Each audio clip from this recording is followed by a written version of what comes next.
고민을 넣어주는 친구 쇼한 침대. 쉴 침대가 고민을 들어준다고? 편안한 저자리의 친구 쇼한 침대. 그렇게 편안하니? 머리부터 발끝까지 너무나 포근한 느낌. 오늘부터 내 친구 쇼한 침대. 어디에 있다고? 딴지마켓에 있네. 영어 실력만 향상되는 게 아니라 이러다 정말로 인생이 바뀔 것 같다. 무한도전 김태호 PD 강력 추천. 통역사 출신 영어 독학의 신이 알려주는 궁극의 영어 마스터 비법. 영어책 한 권 외워봤니? 영어책 한 권이 통째로 복사됩니다. 영어책 한 권 외워봤니? 위즈덤 하우스.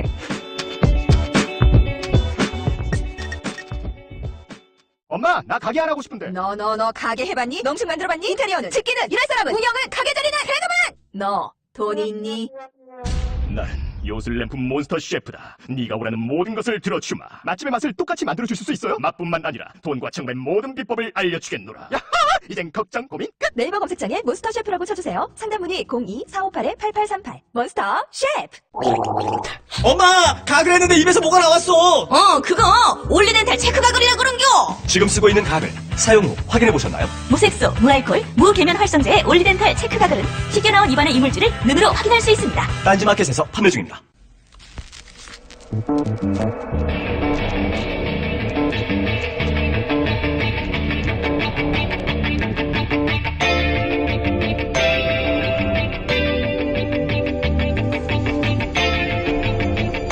안녕하세요, 김호준입니다. 대통령은 탄핵 후 구속됐고 정권 시절 역시 구속됐으며 황교안 대행체도 이제 40일도 남지 않았습니다. 그런데 탄핵된 정권의 막바지에 황 대행은 방통위의 차기 상임위원들을 예정했다고 합니다. 방통위원 5인은 위원장을 비롯해 정부 여당목 3인과 야당목 2인으로 통상 구성됩니다. 이들 5인 중 대통령이 지명권을 행사하는 목, 그 몫을 황 대행이 행사해 차기 정부에서 차기 대통령이 지명할 한 사람의 몫을 미리 채워버린다는 거죠. 설사 정권 교체가 되더라도 박근혜 정부가 쥐고 있었던 공영방송에 대한 장악력을 계속 유지하겠다는 꼼수이자 알박기 인사입니다. 대통령 박근혜는 끝이 났지만 박근혜 정부는 끝이 난 게 아니었습니다. 이런 어처구니없는 꼼수 볼 때마다 투표가 하고 싶어집니다. 그래서 저는 오늘도 소풍 가는 날 기다리듯이 선거인을 기다립니다. 김호준 장관이었습니다.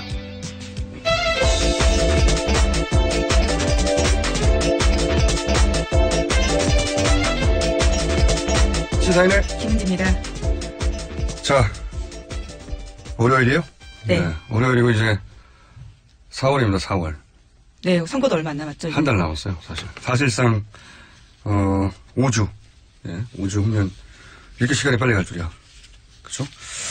선거 정말 얼마 안 남았습니다. 자, 첫 뉴스는요? 네, 구속된 박근혜 전 대통령에 대한 검찰의 첫 번째 조사가요. 검사들이 구치소로 출장 가는 것으로 결정됐다라고 합니다. 그래서 내일 첫 조사가 열리게 되는데요. 변호인 쪽에서 박 전 대통령의 심리 상태와 경호 문제를 고려해달라면서 구치소 조사를 요청해서 이루어진 거라고 합니다. 뭐 그럴 수 있죠. 예, 중요한 건 진술을 제대로 받아내는 거니까 저는 뭐 그럴 수 있다고 봅니다. 전직 대통령들도 그런 적이 있습니다. 네, 전노 두 분 다, 예. 두 사람 다 그랬죠. 그리고요? 네, 그리고 교정당국은 박 전 대통령과 같은 구치소에 있는 최순실 씨를요, 남부구치소로 옮기는 방안을 추진하고 있다라고 합니다. 이거는 해야 된다고 봐요. 왜냐면 이제 비둘기라고 해요, 비둘기. 네. 쪽지, 뭐 여러 가지 형태가 있지만, 보통 밖으로 내보낼 때 비둘기를 하는데, 내부에 있으면 어쨌든 날리면 99% 전달될 가능성이 높다. 이렇게 보거든요, 저는. 예, 이건 옮기는 건 필요하다고 봅니다. 구치소 관련 뉴스가 주말에 많이 나왔어요. 예. 네, 또 박 전 대통령과 관련해서요, 서울구치소는 어떤 것도 발설하지 말라면서 엄격하게 입단속하고 있다라고 채널A가 보도하고 있습니다. 네, 그건 어떻게 보도합니까? 아무도 말을 안 하는데? 네, 관계자 멘트를 인용해서요, 네. 이렇게 입단속하고 있다 알리고 있는데요. 입단속을 하고 있다는 말 자체가 입단속이 안 되고 있다는 거예요. 그러니까 뭐 불가능하다고 그냥 완전히 차단되는 건. 그래서 이제 관련 뉴스가 계속 나오죠. 네, 채널A가 그래서 관계자 전원을 계속 보도하고 있는데요. 박 전 대통령이 머무르는 독방에는 CCTV를 떼어내고 샤워 설비를 제공했다 이런 이야기도 하고 있고요. 또 최순실 씨가 특정 수감자들을 의무실로 데려오라 이렇게 교도관에게 지시하면요, 교도관들이 이를 따르고 묵인했다라는 증언도 있다고 합니다. 그럼 뭐 대통령 탄핵되기 이전의 상황일 거라고 저는 보고, 예. 이제는 뭐 어렵지 않겠는가. 저는 그렇게 생각이 듭니다. 그랬겠죠. 예, 대통령도 아직 살아있고, 황 대행도 아직 살아있고, 예, 교도소장도 공무원인데 눈치를 봐야 하고. 그랬을 거라고 봅니다. 네. 다음 뉴스는요? 네, 그래서 서울구치소가요, 오늘부터는 박근혜 전 대통령 전담팀을 가동하겠다, 이렇게 밝혔는데요. 전담팀은 7명으로 모두 여성 교도관입니다. 2인 1조로 24시간 박 전 대통령에 대한 감시와 보호하겠다라는 건데요. 왜냐면 일반 독방에는 CCTV가 설치돼 있다라고 합니다. 그래서 응급 상황이 발생하면요, 교도관들이 바로 달려가서 대처할 수 있는데, 박 전 대통령은 CCTV가 없는 방에 수감되어 있다, 이렇게 채널A가 보도하지 않았습니까? 그러다 보니까요, 전담팀을 배치해서 응급 상황에 대비하겠다라는 거죠. 특혜로 보일 만한 상황이긴 한데, 예. 그리고 특혜인 게 사실이죠. 네, 왜냐면요, 95년에 수감됐던 노태우 전 대통령에 대한 감시 인력 늘린 적은 있지만요, 전담팀 배치된 건 처음입니다. 네. 아프실지도 모르니까요. 네. 이전에는 아프실 예정이었다면, 이제 정말 아프실지 모르거든요. 예. 뭐 실제로 낯선 환경이고요. 자기 식판 다 자기가 직접 씻어야 되고, 또 머리도 직접 해야 되고, 모든 게 낯선 환경인 건 맞습니다. 네, 그건 모든 사람이 다 하는 겁니다, 원래. 머리를 직접 하셨어요? 놀랄 일은 아니잖아요. 예. 예전에는 사실 박근혜 전 대통령이 이제 물을 스스로 마셨다고, 그거를, 당시 새누리당에서 홍보 자료를 만든 적이 있어요. 우리 대통령님은 말릴 수가 없어요. 그러면서. 물을 자기가 또 마셨다고. 그리고 무슨 행사장이었던가요? 의자가 하나 넘어져 있는데 본인이 이렇게 세웠다고 막 기립박수 치고. 네, 이 점점 보통 사람의 삶에 가닿을 수도 있게 된 거죠. 교정 생활이요. 아니, 저는 이런 생활 끝에, 현실 인식을 좀 했으면 좋겠는데, 그러기에는 그렇지 않은 삶이 너무 오래 길었기 때문에 되겠나 싶습니다. 다음 뉴스는요? 네, 박지만 이지 회장, 그러니까 박근혜 전 대통령의 동생이요. 지금까지의 박근혜 전 대통령 변호인단 전략에 불만을 가졌다라고 합니다. 불만을 가졌겠죠, 뭐 당연히. 그래서요, 직접 변호사 찾아다니고 있다라고 하는데요. 쉽지는 않은 상황이라고 합니다. 아마 이 박지만 회장은 이영하 변호사에 대한 감정이 상당히 많을 거예요. 예. 여성의 사생활을 언급하는 첫 등장, 그렇죠. 이영하 변호사. 그 이후로 탄핵 이전의 검찰 대응, 뭐 탄핵 국면에서의 헌재 대응이나 뭐 그때 특검을 대응하는 방식, 검찰 조사, 구속 영장, 사실은 항상 하지 말았어야 할 방향으로 되는거든요. 예. 일관되게 진정한 엑스맨이었다고 저는 생각합니다. 예. 촛불 시민상을 수여해야 한다. 네, 변호인단 내부에서도요, 유영하 변호사에 대한 불만이 많다라는 보도가 나오고 있습니다. 전략 실패라는 거죠. 전략을 한 번 실패한 게 아니라 통으로 처음부터 끝까지 단 한 번도 성공적인 전략이었던 적이 되돌아보면 저는 없었다고. 단 한 번도. 이때는 괜찮았는데 사람이 다 알 수는 없으니까요. 신이 아닌 이상. 어떻게 이렇게 일관되게 상 줘야 된다고. 촛불 시민. 그런데 그런 유영하 변호사 선택한 게 박근혜 전 대통령이지 않습니까? 선택한 정도가 아니라 네. 공천을 4번 줬어요. 네. 계속 떨어졌죠. 결국 그에 대한 책임까지도 같이 져야 된다고 봅니다. 자, 다음 뉴스는요? 예, 또 동아일보가 아침에 보도한 내용인데요. 이재만 전 비서관과 안봉근 전 비서관은요, 지난해 12월 9일 박근혜 전 대통령 탄핵소추안 가결된 날부터요, 115일째 박 전 대통령 곁에 나타나지 않고 있다, 이렇게 보도하고 있습니다. 올해 초에요, 두 사람에게 박 전 대통령 대리인단이 여러 차례 접촉하면서 대통령의 억울함을 풀어달라, 도와달라 이렇게 요청했는데요, 거절했다라고 하고요. 박 전 대통령의 한 측근의 멘트에 따르면요, 두 사람은 헌재 증인으로 나섰다가 특검에 찍혀서 구속될까 걱정하는 것 같았다라는 겁니다. 뭐 그랬겠죠. 예. 박근혜 전 대통령 사실은 최순실의 사람이다라고 불렸던 사람들인데, 이 측근들을 다루는 방식이, 예, 무슨 일이 생기면 측근들부터 책임을 뒤집어 세워서 잘라버렸으니까요. 더더욱 무서웠겠죠. 예, 이해한다는 게 아니라, 예, 그랬을 것 같아요. 그리고 또 사라진 대표적인 인물이 한 분 더 있습니다. 이정현 전 새누리당 대표. 이분이 나타나실 만한데, 지금 몇 달째 안 보이고 있어요. 예. 네, 장을 지지겠다라는 이야기 이후에 나타나지 않고 있죠. 네, 이분이 최소한 탄핵 이후에 자택에 있는 기간 동안은 나타나지 않을까 싶었는데 그때도 안 나타났습니다. 네, 구속영장 실질심사 당일날도 보이지 않았던 것 같습니다. 완전히 사라졌어요. 예. 궁금합니다, 이제는 정말. 저희가 한번 찾아보겠습니다. 왜 안 나타나셨는지 인터뷰라도 한번 요청해보고. 자, 다음 뉴스는요? 네, 세월호 관련된 뉴스인데요. 세월호를 육지로 끌어올리기 위한 준비 작업이 한창입니다. 해수부가 그런데요, 이와 관련해서 구멍 21개 더 뚫겠다 이렇게 밝혔는데요. 선체 훼손 논란이 있고 있습니다. 구멍을 자꾸 뚫는 것은요, 자체가 이 선체 훼손인데 미수습자 수색이나 진상조사에 모두 영향 줄 수 있다는 우려가 나오고 있습니다. 당연히 그럴 수밖에 없죠. 이게 미수습자 수색에도 문제가 되는 게 10cm라고 하지만 뼈의 크기가 작은 것도 있잖아요. 아기 뼈도 있고. 네, 6세 어린이 권혁규 군이 있죠. 네. 게다가 유실이 절대 안 된다고 했는데 구멍도 큰 게 있었고, 유실망을 설치 안 한 것도 많지만 유실망을 설치한 것도 뭐 뜯겨졌거나 찢어졌거나 한 게 많다고 그래요. 네, 가까이서 본 영상들을 보면, 찍어놓은 영상들을 보면요, 뜯어져서 아래로 늘어진 방지망이 많다라고 합니다. 그렇기 때문에 유실 방지망이 의미가 없는 것도 곳곳에서 발견되고 있어서요, 걱정이 많습니다. 이게 3년간 뭐 했는지 모르겠어요, 사실. 이런 거 볼 때마다. 아무 문제가 없다고 그랬는데, 아무 문제가 없기는커녕, 문제가 없는 데가 없어요, 사실은. 유실 방지망이 없는 것만 다졌는데 있는 것도 다 찢어졌으니까 해수부 그러니까 세월 호도 조사해야 하지만 해수부도 아마 정권이 바뀌고 나면 조사 대상이 될 거라고 저는 계속 생각이 드는 여러 가지 일들이 이어집니다. 네, 다음 주는요. 네, BBK 관련해서요. 김경준 씨 관련된 뉴스가 지난 주말에 주간 경향에 나왔습니다. 김경준 씨가 다스에다가 140억 원을 송금했는데 그와 관련해서 이면 합의서가 있다라는 주장이 나온 거죠. 이 BBK는 이번 대선 핵심 변수는 아닌데 주변부 변수로 계속 등장할 가능성이 높습니다. 그중에서도 특히 BBK 140억, 다스 이런 얘기 계속 나올 텐데 이게 복잡한 사건이라서 이 기사를 읽어도 잘 이해가 안 가거든요. 예. BBK 전문가라서 제가 앞으로 140억이 계속 등장할 텐데 간단 요약을 하면 다스는 이명박 전 대통령 실소유주 아니냐 이런 의혹을 받았던 현대자동차 시트를 납품한 회사예요. 예, 구속품 회사죠. 근데 이 다스에서 BBK로 190억이 투자가 처음에 되고 이게 이제 종잣돈입니다. BBK 사업을 할 때 190억. BBK 사업이 어쨌든 안 돼요, 잘. 그러자 옵셔널 벤처스라는 회사를 만들고 그 과정에서 이제 주가 조작이 일어나고 그리고 그때 주가 조작에서 받는 300억을 들고 김경준 씨가 미국으로 도피. 이게 사건 개요예요. 근데 이 도피 과정에서 굉장히 이상한 일이 일어납니다. 기왕 도피할 거면 다 들고 튀어야 되잖아요. 그런데 도피로 알려진 이 도피가 희한하게도 이명박 전 대통령 주변에서 투자한 돈만 다 갚고 도피해요. 굉장히 신선한 도피 행각인데.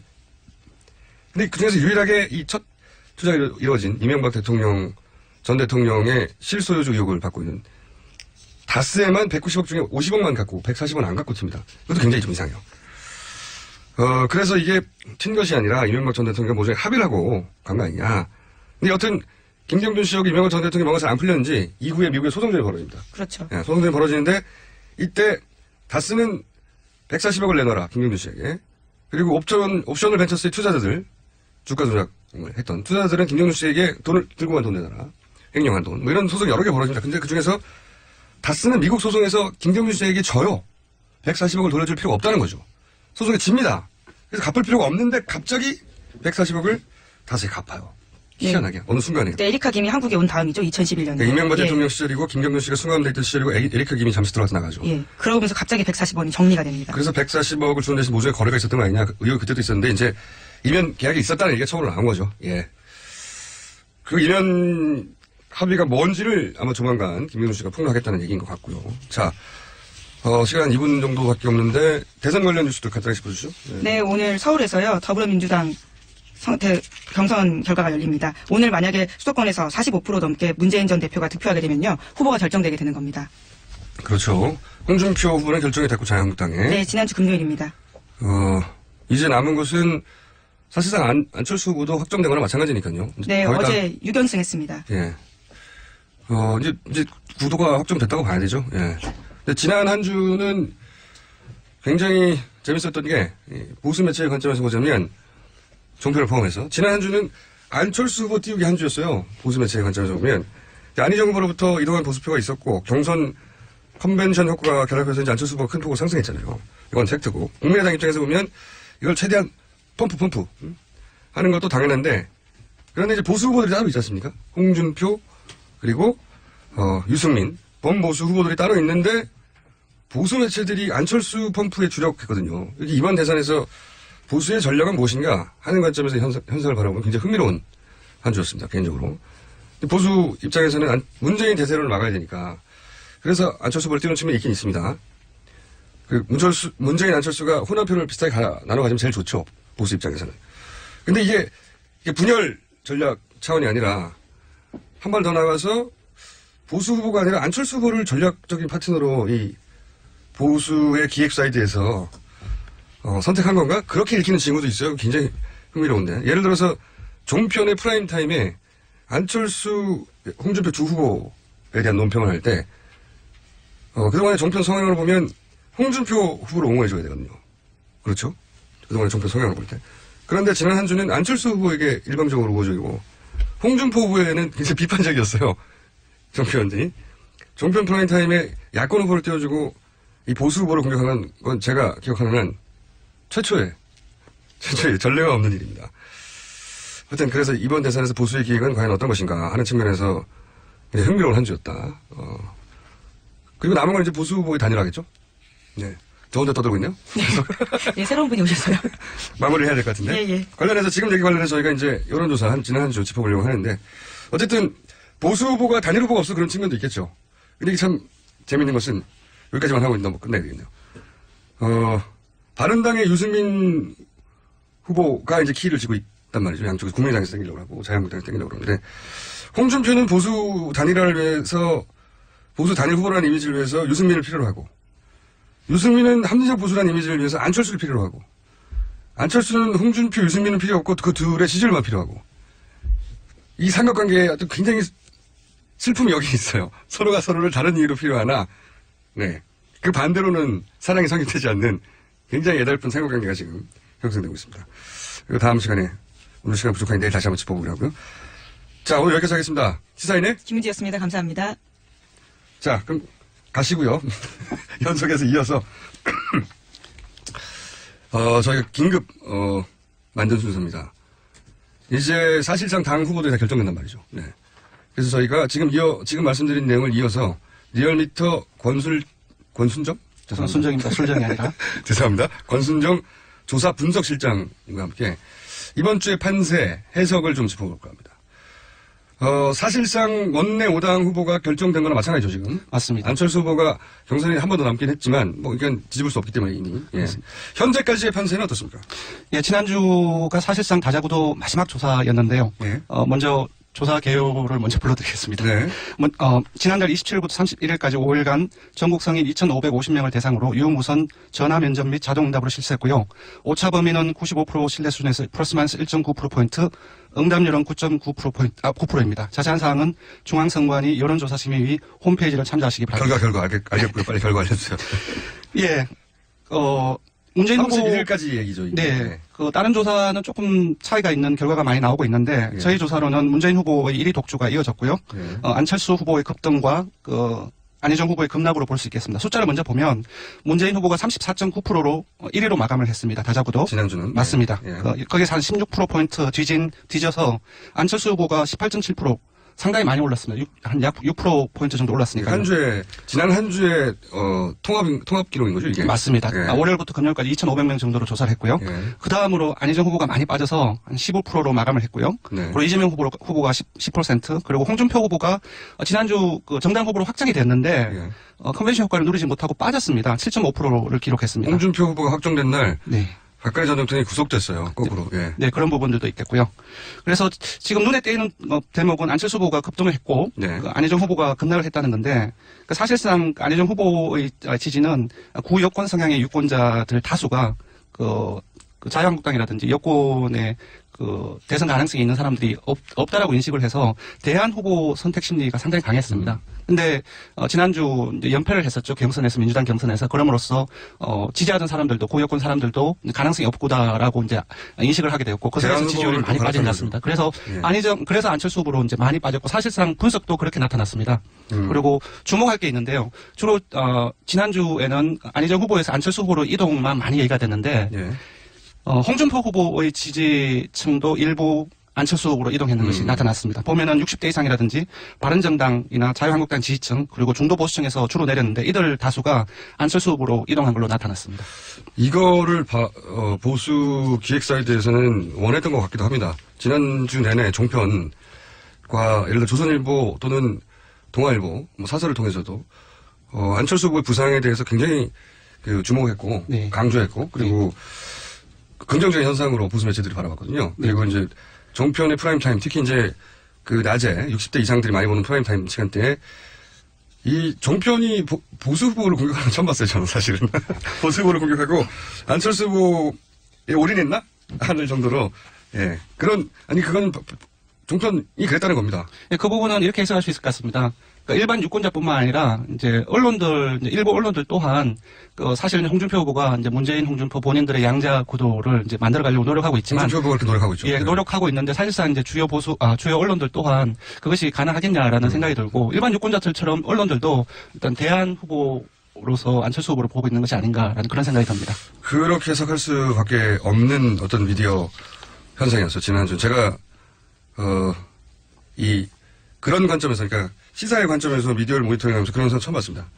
보수 후보가 그렇게 공격받는 거는 최소한 공격을 안 받더라도 이렇게 옹호 혹은 찬양은 아니더라도 이해는 받거든요. 그럴 수밖에 없었을 거라고 홍준표 후보는 그걸 못 누렸어요. 그러다 보니까 상당 좀 오히려 후보가 됐는데 좀 빠졌군요. 네, 맞습니다. 빠졌고. 네. 자, 그리고 다음 거론해야 될 게 문재인 안철수 양자구도에 대한 얘기가 엄청나게 많이 나오고 있죠. 예. 네. 예. 이거를 기반으로 해서 지난 한 주간 양자구도 얘기를 끊임없이 정편에서도 포탈의 각종 기사로도 하고 있습니다. 네, 그리고 네. 사람들도 궁금하죠. 예. 궁금하실 겁니다. 네. 실제 양자구도가 되냐 안 되냐는 두 번째 문제인 것 같고요. 네. 양자구도가 되려면 이제 나머지 후보들이 포기해야 되는데, 네. 그건 제가 듣고 일단 양자구도 이야기부터 먼저 해보죠. 양자구도의 여론조사 여러 가지가 나오는데, 네. 지난주에 제일 먼저 나왔던 게 동아일보 리서치 조사. 네. 여기서 네. 시작된 것 같아요. 양자구도. 아주 박빙으로 나왔죠. 네, 거기- 제가 알기로는 뭐 네. 1점 몇 프로포인트 차이가 나는 걸로 알고 있는데. 네네. 네. 거의 붙었어요. 네. 여기서부터 이제 양자구도 얘기가 계속 지난 한 주, 동아일보 리서치 조사로부터 이제 이야기가 시작됐다고 저는 기억하는데. 네. 맞죠? 네. 근데 이제 이런 설문조사가 나오고 나면 설문 문항이 나중에 공개되지 않습니까? 예, 맞습니다. 하루 후에 열심히 홈페이지에 공개가 됩니다. 네. 이 설문 문항의 설계에 일부 문제가 있다 이런 지적도 있었는데 이게 무슨 얘기입니까? 네. 사실 저도 그 조사 결과를 보고 좀 상당히 놀랐는데요. 예. 지난주에 저희들은 양자 대결을 조사하지 않았지만 네. 여러 다른 조사가 발표가 됐기 때문에 그 동아일보 리서치 조사 결과하고 많이 좀 차이가 있었고 예. 저희 3자 대결 조사 결과를 유추해 보더라도 많이 차이가 났었는데요. 설문지에 사실상 한 두 가지 정도의 문제라면 문제 조금 좀 이해가 안 가는 부분들이 두 가지가 나왔습니다. 아, 그래요? 예. 구체적으로 전문가들이 보기에는 어떤 부분이 문제였어요? 하나는 주로 이제 그것이 지금 문안 양자 대결의 가상 대결이지 않습니까? 가상 대결이죠? 예. 근데 가상 대결 같은 경우는 이 가상 대결은 이제 지금 얘기됐던 연대나 그 후보 단일화 상황을 전제로 하는 것인데 예. 이런 그 가상 대결 질문에는 이러한 상황들 후보 단일화 상황들을 질문에 반영을 해줘야 됩니다. 좀 구체적으로 얘기해 주세요. 그러니까 예를 들어 한다면은 지금 그 리서치 조사 같은 경우는 예. 질문을 양자 구도 질문을 물을 때 문재인 안철수 양자 대결 구도로 치러진다면 이런 식으로 물었습니다. 근데 이렇게 전화조사상에서는 되게 짧게 지나가기 때문에 예. 연대나 단일화 이런 부분들을 전제하는구나라고 인식을 못하고 응답할 가능성이 높습니다. 이런 식으로 질문을 했을 때는 그렇지 않은 가상 대결 같은 경우는 이런 경우 같은 경우는 자유한국당이나 바른정당, 국민의당이 연대한 단일 후보 안철수 또는 바른정당 이런 식으로 질문에 연대를 가정한 가상의 상황을 그대로 질문에 반영을 해줘야지 정확한 조사를 할 수 있는데 그런 거 빼고 그냥 그게 문재인 큰 차이가 있어요? 그런 걸 빼냐느냐? 예, 왜냐하면 전화조사는 되게 짧게 진행이 됩니다. 예. 그 자동응답도 마찬가지고 전화면접도 조사원이 있긴 하지만 짧게 질문 묻고 예. 응답을 하는 과정이기 때문에 연대라는 상황을 전제하지 않고 인식하지 못하고 응답할 개연성이 되게 높습니다. 네, 질문을 문재인 안철수 양자 구도로 치러진다면 이렇게 하는 것과 네. 안철수 후보가 바른정당, 국민의당, 자유한국당과 단일화 한 후보라고 네. 묻는 것 사이에 지지율 격차 커요? 예, 결과를 제가 좀 비교를 해봤는데요. 예. 그러니까 동아일보 리서치 조사에서 광주 전라가 되게 핵심적인 지역인데요. 이 경우 왜냐하면 여러 조사에서 나타난 그 연대 단일화, 그 자유한국당, 국민의당과 결과를 호남의 민심을 보면 반대하는 여론이 높습니다. 그러니까 이런 말이에요. 예. 예를 들어서 광주 전라 지역에서 이런 질문을 할 때 네. 안철수 후보가 자유한국당과 단일화를 했다는 얘기를 듣고 뽑는 것과 맞습니다. 자유한국당을 빼버리고 둘 중 네. 한 사람을 얘기하는 것은 예, 문재인 안철수 양자구도로 치러진다면이라는 질문에서는 그러한 연대 단일화의 과정이라든지 논란이라든지 그런 부분들이 사라지는 거죠. 실제 존재하는 후보와 네. 실제 반대하는 여론세가 있을 텐데 맞습니다. 그 안철수 후보가 베이스로 하는 호남 정서상 자유한국당 후보 단일화가 가능하냐 이 과정에 떨어져 나간 표들이 있을 수 있는데 맞습니다. 그게 예. 질문에 포함되지 않아서 이게 이렇게 질문에 될수 있는 포함을 거다. 한 조사와 포함을 하지 않은 이제 동아일보 리서치 조사 결과를 호남 지역 민심을 보면은 예. 확연히 그 차이가 나타나는데요. 먼저 현실은 그럴 수 있겠네요. 동아일보 조사를 보면 호남에서 문재인 후보의 지지율은 40%대 중후반입니다. 반면 안 후보의 지지율은 40%대 초반인데 거의 차이가 없습니다. 반면 이제 미디어오늘 조사 같은 경우는 지난주에 발표가 됐는데요. 선택지나 그 질문에 후보 단일화를 명시를 했습니다. 아까 말씀드린 것처럼 자유한국당, 국민의당이 연대한 단일 후보 안철수라든지 이런 식으로 질문과 선택지에 명시를 해서 조사를 했는데 이 경우 광주 전라에서 문 후보 같은 경우 60%대 초반에 나왔습니다. 그리고 안 후보 같은 경우는 30%대 초반에 나왔고요. 아까 말씀드린 동아일보 조사는 40%대 중후반, 40% 초반으로 되게 많이 차이가 나죠. 질문의 설계를 어떻게 하냐에 따라서 결과치가 크게 차이가 날 수 있다. 네, 그래서 잠깐만요. 예. 오늘 저희가 이렇게 내용이 길어질 줄 몰라서 저는 간단하게 숫자만 짚고 넘어갈 줄 알았는데 이 설문지 설계에 따라서 여론조사 크게 달라질 수 있고 맞습니다. 첫 번째 양자 대결 구도의 질문 설계의 문제점에 대해서 짚어주신 거잖아요. 네, 맞습니다. 그리고 아직도 할 말이 많으신 것 같은데 예. 내일 또 하죠. 오늘은 저희가 이렇게 길어질 줄 모르고 시간 좀 짧게 잡아뒀습니다. 죄송하고 네네, 네. 내일 다시 한번 모셔서 선거 기간의 여론 설계의 문제점. 네. 지금 이제 오늘부터도 얘기합시다. 되게 많이 이제 여론조사가 나올 텐데요. 이제 여론조사 결과들을 잘 보려면은 여러 가지 부분들을 고려를 해야 되고 좀 알 필요가 있습니다. 그 부분에 대해서는 내일 다시 한번 짚어보기로 할게요. 아쉽네요. 좀 더 길게 잡아둘 걸. 그렇게 할 말이 그렇게 많으시면 말씀하시지. 자, 리얼미터의 권순정 조사분석실장 오늘 여기까지 하고 다시 한번 모시겠습니다. 문제가 좀 많이 있는 것 같습니다. 여론조사 설계에 있어서. 고맙습니다. 자, 감사합니다. 굶고 뛰고 땀 빼고 다 해봤다. 그래봐야 소용없었다. 다이어트는 결국 먹는 게 문제다! 동결건조 채소와 곡물, 단백질, 그리고 효소와 비타민, 미네랄로 만든 다이어트 전용 그린 스무디로 하루 한두 끼만 바꿔 드세요. 검색창에서 비타샵을 검색해주세요. 아무도 묻지도 따지지도 않고 가입하셨다고요? 보험은 너무 어려워요. 걱정 마십시오. 마이보험 체크가 도와드립니다. 1800-7917 마이보험 체크로 지금 전화주세요. 1800-7917 이미 가입한 보험이나 신규 보험도 가장 좋은 조건을 체크해서 찾아드립니다. 인터넷 한글 주소 마이보험.com 또는 카카오톡에서 아이디 검색 마이보험을 친구 추가하여 상담하실 수 있습니다. 여성 여러분, 골반이 삐딱하면 허리가 아파요. 아랫배가 나와요. 골반이 바로서야 건강도 아름다움도 바로섭니다. 바디로직을 입으세요. 토크밴드의 입체적인 탄력이 틀어진 골반을 바로잡습니다. 간편하고 확실한 골반 교정 타이즈 바디로직. 삐딱한 남성 골반에도 역시 바디로직. 바디로직의 효과를 못 느끼셨다면 100% 환불해드립니다. 자세한 환불 조건은 홈페이지를 참조하세요. 첫 번째 인터뷰 시간입니다. 보수 양당, 보수 후보의 단일화 여부가 19대 대선의 주요 변수가 될 것 같은데요. 자유한국당, 바른정당 양측의 입장 들어보겠습니다. 먼저 바른정당 유승민 대선 후보 캠프의 민현주 대변인 연결했습니다. 안녕하세요. 안녕하세요. 네. 홍준표 후보는, 이게 정확한 워딩이 단일화가 아니라 돌아와서 다시 합치자 이 정도 수준으로 거론하는 것 같습니다. 그렇게 보시죠. 네네, 그렇게 말씀하고 계시더라고요. 예. 이렇게는 안 되는 겁니까? 바른정당 입장에서? 그래서 홍준표 후보가 지난번에 이제 이야기한 걸 그대로 옮기면 자유한국당은 큰 집, 바른정당 작은 집이라고 했더라고요. 예. 그래서 큰 집, 작은 집이 흡수한다고 한다 이렇게 말씀하시는데 저는 이분이 정치를 머릿수로 하는 거로만 생각하시는 거 아닌가. 저희는 무엇보다도 명분과 민심으로 하는 거라고 믿고 있습니다. 명분과 민심. 박근혜 전 대통령이 지금 탄핵된 상황에서도 자유한국당에 남아있는 국회의원들과 그 주변 분들은 기득권만 지키려고 하고 있고요. 그 집단과 불이익을 감수하면서까지 새로 시작하고 반성하면서 새 출발하려고 하고 그다음에 개혁을 하려는 바른정당 세력들에 대해서 국민들이 분명히 구분해 주실 거라고 믿고 있고요. 저희는 명분을 가지고 민심을 얻는 것이 바로 큰 집이다. 그리고 과연 홍준표 후보가 주장하는 우파 진영 통합이라는 게 통합을 통해서 대선 승리를 목표로 한다면요. 오히려 홍준표 후보가 이번에는 친박 청산하고 자유당 해산하고요. 그리고 우파 진영의 대통합을 위해서 대기종군하는 게 맞다고 봅니다. 네. 말씀을 잘 들었는데 홍준표 후보가 그렇게 할 일은 없을 것 같고요.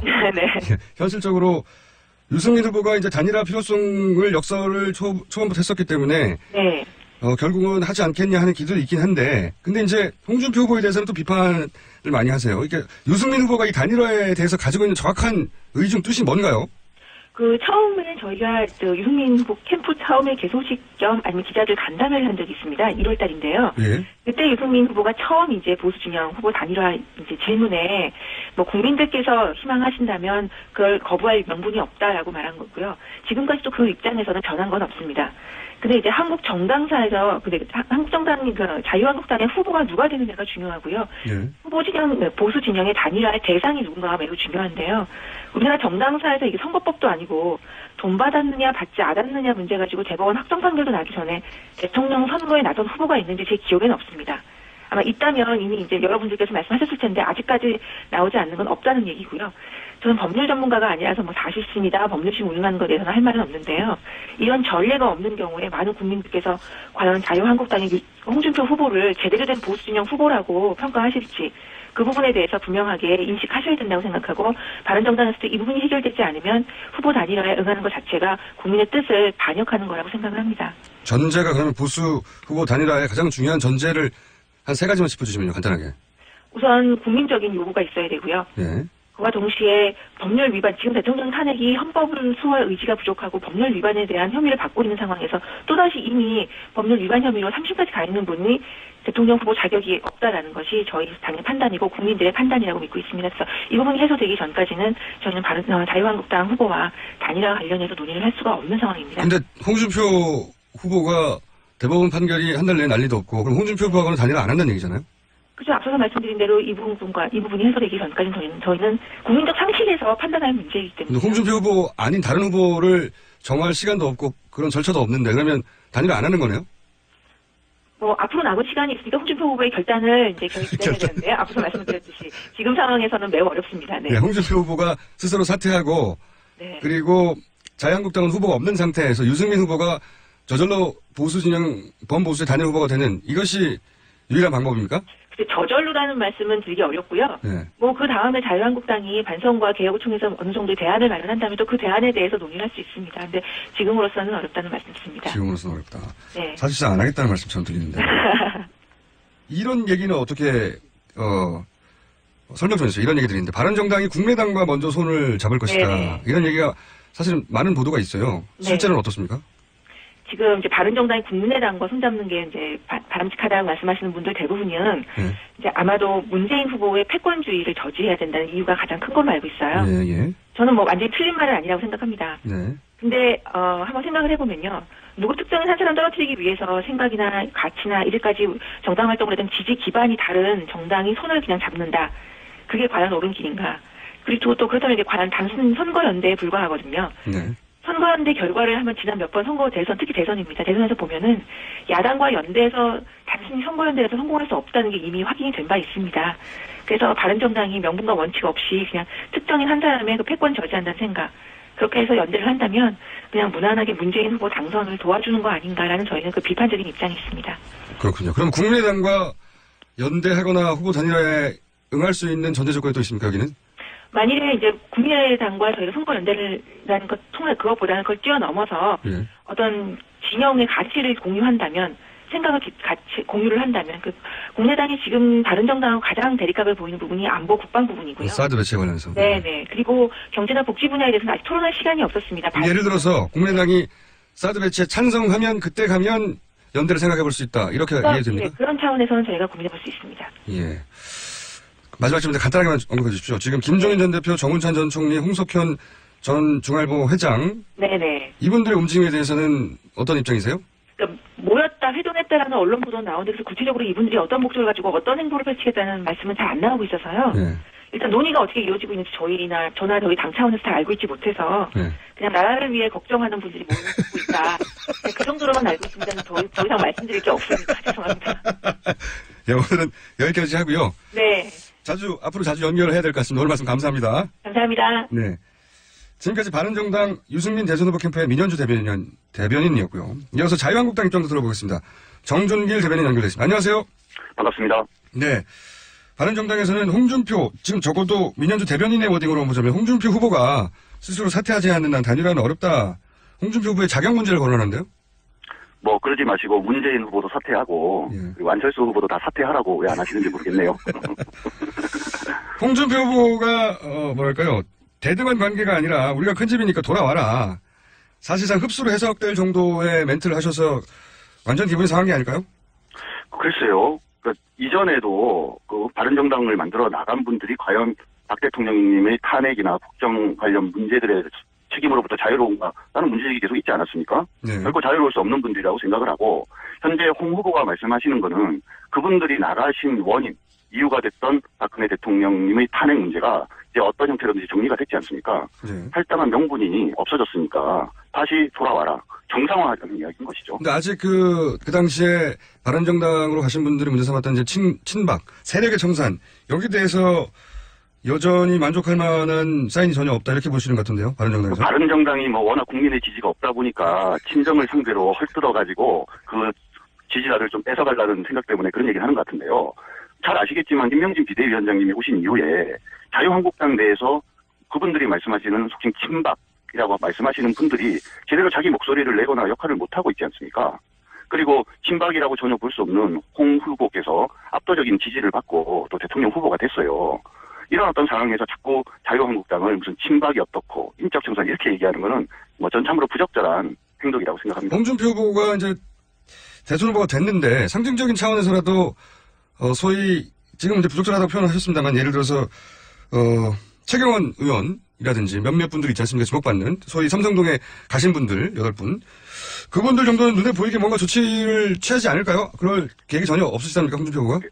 예전에 우리가 그 추운 외양간에서 떨지 말고 집으로 돌아오라는 논평 낸 적 있어요. 예. 지금 패권주의 세력이 다시 정권을 잡는 것을 막는 그 대의가 있고 국민들이 그런 요구들을 하고 있지 않습니까?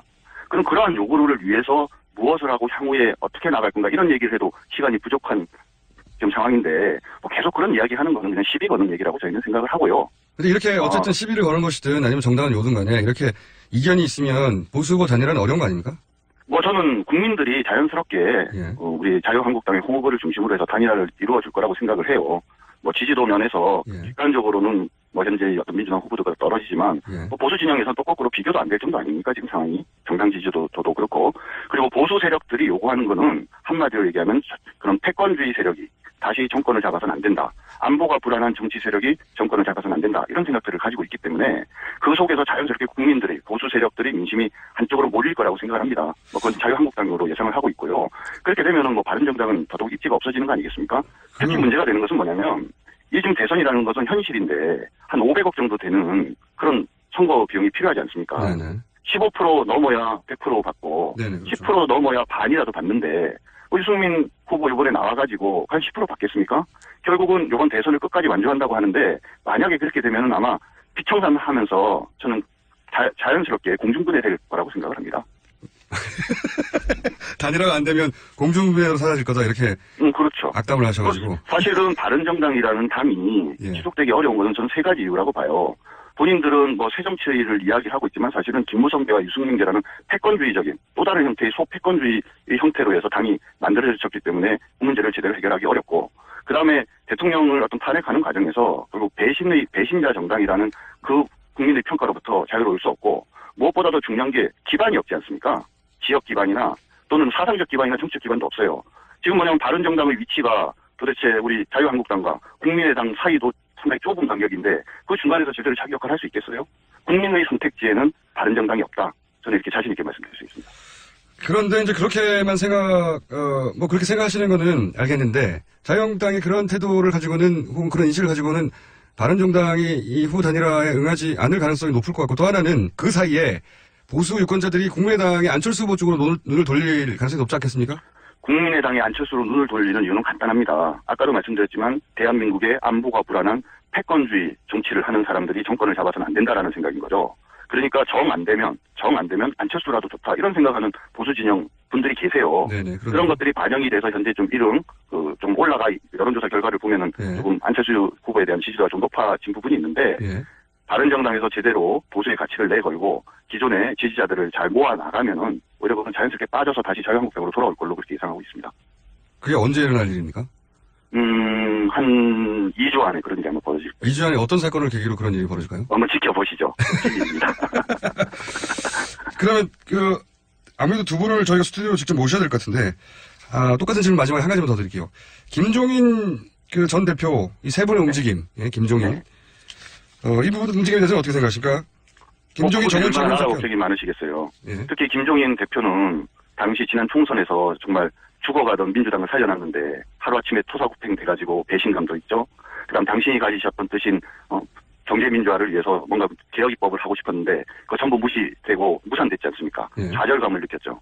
그런 상황에서 마치 공자가 천하를 제대로 다스리기 위해서 제자들을 데리고 10여 년을 천하를 주유하듯이 당신이 생각하는 10초 남았습니다. 마지막 이 시대의 소명을 완성하기 위해서 홀홀단신으로 나오셨다고 생각하고요. 상당한 정신적 지주가 되어주실 걸로 그렇게 예상하고 있습니다. 자유한국당에 도움이 될 거라고 보시군요. 자유한국당 당연히 도움되죠. 범보수 진영에 도움이 되실 분이라고 생각합니다. 알겠습니다. 오늘 말씀 감사합니다. 네, 고맙습니다. 자유한국당 정준길 대변인이었습니다. 한글도 남보다 빨리 깨치고 참 똑똑했는데 갈수록 실력이 뒤처지는 것 같아 걱정이에요. 혹시 초등학교 교과서 본 적 있어요? 어려운 어휘가 너무 많아요. 학교에서는 어휘 개념을 하나하나 설명해줄 시간이 정말 부족하잖아요. 그럼 어떡하죠? 내 아이의 어휘만큼은 내가 책임져야죠. 어휘 공부의 정성. 초등어휘 3천, 초등어휘 5천. 검색창에 초등어휘 3천을 쳐보세요. 눈에 들어가도 상처 위에 발라도 혹은 아이들이 실수로 먹더라도 괜찮아야 한다는 마음으로 달려왔습니다. 아이부터 어른까지 수아비스. 이렇게 좋은 화장품 전 국민과 나누기 위해 수아비스 아이 모델 선발 대회를 개최합니다. 아이부터 어른까지 수아비스. 아이를 포함한 가족 모두가 참여 가능합니다. 지금 검색창에 수아비스 화장품을 검색하세요. 아이부터 어른까지 수아비스. 평생을 수아비스와 함께할 모델 바로 여러분과 여러분의 아이가 될 수 있습니다. 아이부터 어른까지 수아비스. 맛있어. 너무 맛있어. 와, 아삭거리는 소리 들려? 와, 진짜 맛있다. 이 김치 어디에서 샀어? 김치 어디서 샀냐면 화 뭐? 무슨 김치라고? 그러니까 어디 김치냐면 바로 뜸들이지 말고 빨리. 도대체 어디 김치야? 화통김치. 화통김치라고. 국내산 재료로 100% 자체 생산하는 화끈하게 통하는 화통김치. 얼른 검색해서 사 먹어. 아, 또 떨어졌어. 너 또 입사 시험 봤어? 아니, 차량용 핸드폰 거치대 말이야. 여러 개 사봤는데 실패의 연속이야. 떨어지고 시야 가리고 운전석에서도 멀고. 아휴, 뭐 좋은 거 없을까? 싼 것만 찾으니까 그렇지. 차라리 제대로 된 거 하나 사서 편리하게 쓰는 게 더 낫지. 그런 게 있어? 그럼 있지. 1, 2, 3 할 때 2. 힘 세다 할 때 힘. 2 힘. 투 힘? 2배로 힘이 세다는 건가? 네이버 검색창에 2 힘을 검색해보세요.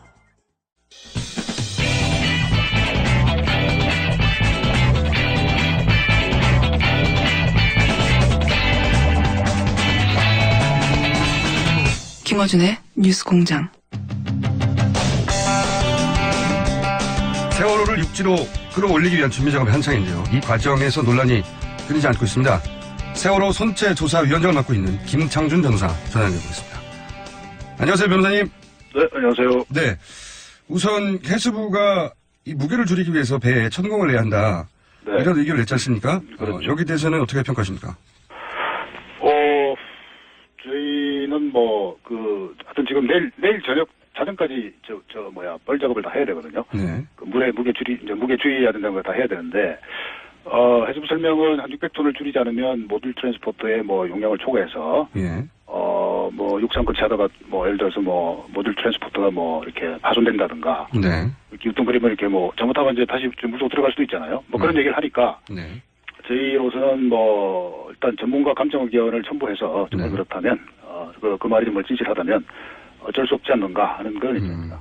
유가족들은 이렇게 되면 미수입자 수색을 하는데 혹은 진상조사를 하는데 영향을 줄 수 있기 때문에 더 이상의 선체에서는 안 된다는 게 기본 입장을 알고 있는데요. 네, 저도 그런 우려를 전에 들었습니다. 그러면 충분히 이제 그 우려는 제가 잘 이해를 하고 있고요. 저희 조사위 입장은 지금 이제 해수부에다가 지난 금요일 날 했던 현상 유지. 그러니까 저희는 진상 규명을 해야 되기 때문에 증거 보존을 해야 되지 않습니까? 네네. 그래서 현상 유지를 하라면 이거 바꾸지 말라 한 것이고요. 예. 지금 이제 그 천공을 하려는 데가 그 D데크, 그러니까 이제 자동차 그 화물차입니다. 네. 그게 들어있는 지금 뻘하고 물을 한 500톤 내지 600톤 되겠다는 건데, 제 생각은 이게 지금 현상 유지라는 건 사실 이제 증거 보존 차원인데, 뻘은 사실은 증거가 아니죠. 사실은 저희가 이제 재현하려고 하는 거는 이제 침몰 당시에, 침몰 전에 상태를 재현을 하려고 하는 것이고, 네. 침몰 이후에 벌어진 예를 들어서 물이 들어간다든가 뻘이 들어갔다든가 그런 거를 유지하라 그런 건 아니죠. 그래서 기본적으로 그 뻘을 빼는 거는 사실은 저희 정거조사에는 방해되지 않는다고 저희 그렇게 생각하고 있는데, 유가족분들이 워낙 그렇게 이제 우려하시니까, 어떤 전문가의 감정 의견을 붙여라 그렇게 요구한 상황입니다.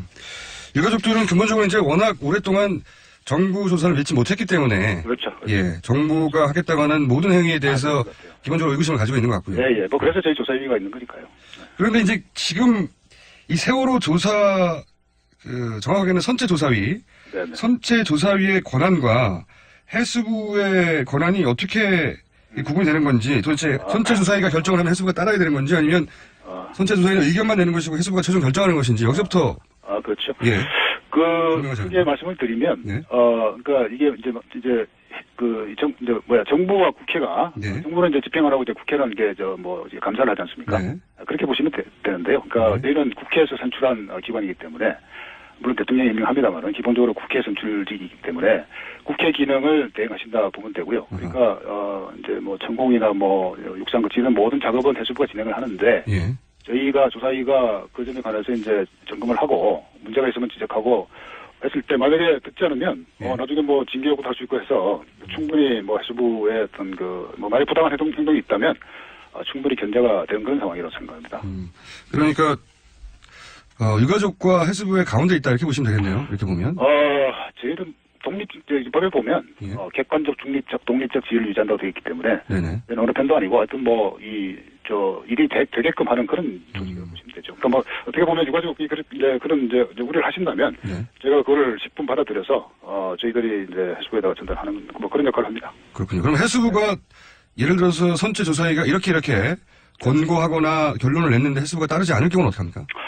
저희가 이제 나중에 그 점에 관해서는 뭐 예를 들어서 그저께인가요? 그 자동차가 일부 이제 반출이 됐지 않습니까? 네네. 그거는 사실은 좀 심각한 위기인데 자동차는 그 뻘과 달리 그 화물이란 말이죠. 예. 그리고 화물은 사실은 저희가 현상 유지를 해달라 그랬고 지난 금요일날 공문을 보냈습니다. 예. 그래서 이제 저희한테 아무런 통보 없이 뭐 포크레인이나 뭐 그 차량 반출한 건 사실은 굉장히 좀 심각한 사태고요. 그러니까 해수부가 잠시만 이 일을 물으시는 분들이 있어서 해수부가 선미의 이제 램프를 통해서 약간 삐져나왔던 차량을 선체 조사에 통보하지 않고 통보하기로 되어 있는데 그렇죠. 화물을 빼냈다. 이런 일이 벌어진 거죠? 그렇죠. 예, 거기에 대해서는 그러면 선체 조사위에서는 어떤 제재를 가할 수가 있습니까, 해수부에?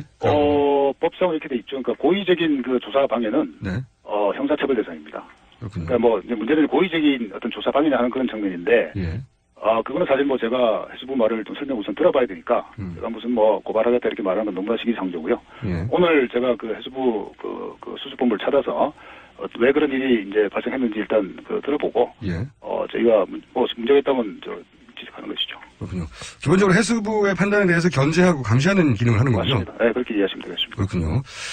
그런데 이제 아까도 말씀드렸지만 유가족들은 미수습자 가족들은 워낙 오랜 세월 그 정부가 하는 일들이 이게 방해가 아니냐 하는 의구심을 가져왔기 때문에 그렇어요. 네. 이 앞으로 그 조사위가 어떤 결정을 할 때 가족들과 합의를 해달라고 요구를 했고 미수습자 가족을 했죠. 예, 합의를 해달라고 했고 그런데 이제 여러 가지 법적 지위 때문에 조사위에서는 협의는 할 수 있지만 우리가 합의를 할 법적 주체가 아니다 이렇게 얘기한 걸로 알고 있는데 맞습니까? 우선 두 가지 문제가 있는데 하나는 이제 합의를 해달라고 그게 무슨 얘기냐면 그 수습 방법을 정할 때 사전 합의를 해달라 이 얘기입니다. 가족이 동의하지 않으면 하지 말라는 얘기죠. 그렇죠. 그 얘기는 그리고 뭔 얘기냐면 가족이 동의하지 않는 방식으로 수습을 하지 말라는 얘기거든요. 근데 그 얘기는 좀 일방적이죠. 아무래도 왜냐하면 저희가 그러면 가족이 요구하는 수습 방식은 다 따라야 된다는 얘기니까. 그러니까 사전 합의 의무를 일단 요구하신 거예요. 그래서 일단 조금 일방적이라는 그런 측면이 좀 있었고요. 둘째로 저희는 그 말씀 아까 드린 대로 감시와 견제하는 기관이지 집행부서가 아닙니다. 그러니까 수색 방법을 정하는 기관이 아니기 때문에 저희가 무슨 뭐 합의에 서진 주체도 아니에요. 그러니까요. 법적 주체인지도. 저희들이 이제 협의를 말씀드린 거는 미수습 가족분들의 어떤 고통과 어떤 그 우려를 알기 때문에 그분들의 어떤 소망을 수렴하기 위해서 협의를 하겠다는 얘기죠. 최대한 가족들의 뜻을 반영하겠다 정도밖에 할 수가 없다 법적. 그게 뭐 그런 것이죠. 그건 이해했고요. 그렇다면 이런 문제는 어떻습니까? 이제 동물뼈도 계속 나오고 그리고 뻘을 통해서 이제 그 미수습자들 유해가 섞여 나올 가능성이 있지 않느냐 이런 우려가 계속 나오는데요. 그렇죠. 있는데 우선 뭐 그 부분은 사실은 이제 그 유해 발굴 전문가가 이제 투입이 돼야 되는데 지금 해수부는 이제 국가수가 그런 기능을 한다고 하는데 국가수는 사실 그 뭐가 발견되면 그것이 무엇인가를 식별할 수 있겠지만 사전에 유해 발굴할 때 조심스럽게 발굴하는 것 자체 발굴을 기술적으로 하는 건 사실은 전문가가 아니거든요. 그래서 이제 제가 듣기로는 뭐 국군 유해 발굴단 그죠 전쟁 군인들 거기에 협조 을 했는데 뭐 제가 자세한 건 모릅니다만 하여튼 국방부에서 일단 협조하기 어렵다 이런 입장을 비롯한 걸 들었고요. 그래서 이제 저희 조사위 입장에서는 그 유해 발굴 전문가를 어제 그 뻘 작업할 때 투입을 했습니다. 그래서 이제 그 뻘 작업할 때 유해가 제대로 발굴될 수 있도록 지도를 했죠.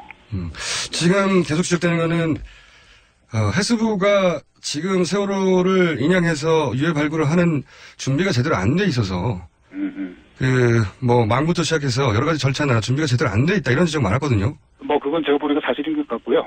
그래서 이제 조사위가 지난 금요일 날 그 여러 가지 제안을 했는데 거의 해수부가 거의 수용을 다 하신 것 같더라고요. 뭐 예를 들어서 뭐 유해 발굴 전문가를 이제 한다든가 그다음에 뭐 이게 유해 발굴할 때 이제 뻘이 지금 현재 우선 현황은 이제 뻘인데 뻘이 이렇게 쭉 이렇게 선수 쪽에도 있고 객실 쪽에 있는데 어제 이제 선수 쪽에 한 80% 다 치웠고요. 객실 쪽에 한 50% 다 치웠는데 그 이제 치우면서도 이렇게 위치를 마킹을 하고 또 이제 동영상을 촬영해가지고 예컨대 유골이 발견되면 어느 위치에서 나왔다 하는 것을 특정할 수 있도록 그렇게 다 저희들이 요구를 했습니다. 그래서 해수부가 그 점에 전혀 준비가 안 돼 있으시더라고요. 그래서 그걸 해수부가 다 수용을 했습니다. 준비가 안 돼 있었던 건 사실이군요. 그런 문제적이 있었는데. 그랬던 것 같아요. 네, 예. 전혀. 그렇군요. 이건 어떻습니까? 가장 많이 거론됐던 건데 해수부는 이제 신속한 또 안전한 조사를 위해서 수습을 위해서 객실을 절단한다. 이게 처음부터 큰 논란이었는데 이 문제는 선체 조사에는 어떻게 결론을 냈습니까? 저희는 이제 사실 한 3일 전에 이제 반잠수선에 전원이 이제 승선을 해서 둘러보니까 이게 절단을 하지 않고도 얼마든지 수습이 가능하겠다는 생각이 들었습니다. 그래서 이제 저희가 제안한 거는 로보트캐 카메라를 이용해서 선내 상황을 먼저 확인하고 필요하면 진입로를 예컨대 약간 일부 절단하더라도 진입로를 확보해서 수정하면 될 것 같다는 의견이고요.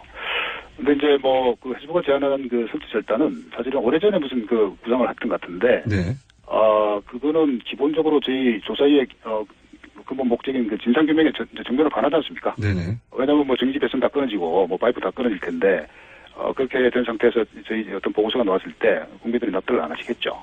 그런 문제도 있고 우선 그 이전에 수습 방식으로도 이제 아마 절단하려면 여러 가지 이게 토치라든가 화염 불을 써야 될 텐데 그 과정에서도 유골이 또 이렇게 훼손될 우려도 많지 않습니까? 그렇죠. 그런 이유로 좀 부적절한 것 같아요. 그래서 저는 기본적으로 선체 절단은 좀 강하게 반대하는 입장이고 우선 대안을 충분히 시행해 본 다음에 아주 최후의 순간에 더 이상 안 된다면 그런 방안도 이제 선택할 수 있겠지만 그때까지는 아니다. 이런 입장입니다. 제가 작년에 세월호 해수부 인양 계획에 인양되면 3등분해서 절단해서 수습한다 이런 계획이 포함되어 있었던 걸로 알고 있는데 보고가 됐더라고요. 예.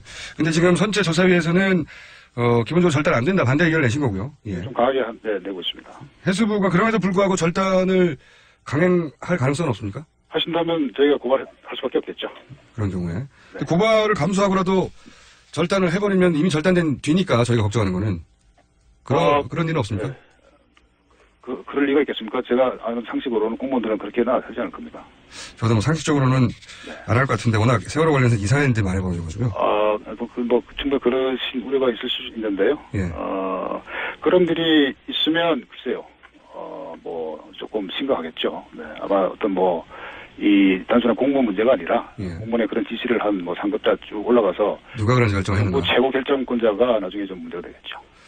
마지막 질문입니다. 이제 아직은 초반이어서 여러 가지 계획들을 세우는 단계인 걸로 알고 있는데 앞으로 이 선체 조사위 혹은 이전에 있던 세월호 특조위 기본적인 활동 방향의 대원칙 같은 게 있습니까?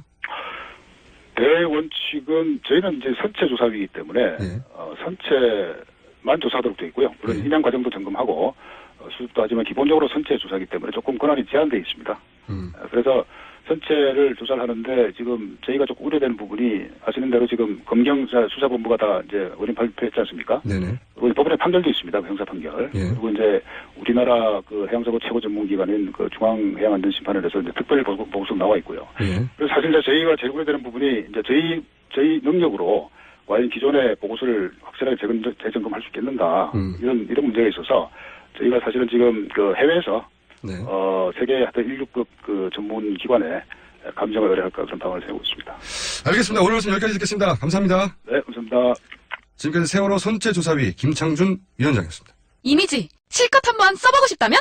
고화질 이미지도 웹 디자인도 파워포인트도 동영상 클립도 모바일에도 블로그에도 게티 이미지 뱅크 국내 이미지도 글로벌 이미지도 마음껏 프리미엄 무제한 정액제 이미지 게티 이미지 뱅크 검색창에 게티 이미지 뱅크를 검색하세요. 게티 이미지 뱅크 성남 신흥역 롯데시네마타워를 분양합니다. 포스코 ICT의 책임 준공. 롯데시네마 9개관 입점이 확정된 복합 엔터테인먼트 쇼핑몰. 지하철 8호선 신흥역과 지하로 연결된 직통역세권의 황금입지. 지역 내에서는 찾아보기 어려운 100% 자주식 확장형 대규모 주차시설. 분양문의 1800-4603, 1800-4603. 성남 신흥역 롯데 시네마타워.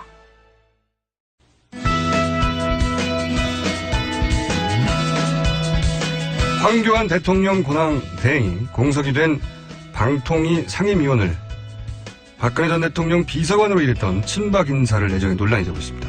국회 미방위에 미방위 소속으로 활동하고 있는 정의당 추혜선 의원 전화 연결해보겠습니다. 안녕하세요, 의원님. 네, 안녕하세요. 우선 방통위 구성을 좀 설명해 주십시오. 예. 방송통신위원회는 이제 국민 여론에 영향을 미치는 방송통신을 다루는 규제기관이기 때문에 그 여야 구성된 합의제 기구입니다. 근데 이제 상임위원이 총 5명인데 여기 장관급 그 인사청문회를 거친 위원장이 1명이고요. 차관급에 4명으로 구성되어 있고요. 이 중에 위원장을 포함한 차관급 1명, 2명을 대통령이 지명을 하고 3명은 국회 추천을 받는데 국회 추천 3명 중에 여당 몫이 1명, 그리고 야당 몫이 2명입니다. 그래서 3대2 구조가 되는 거고요. 임기는 3년입니다.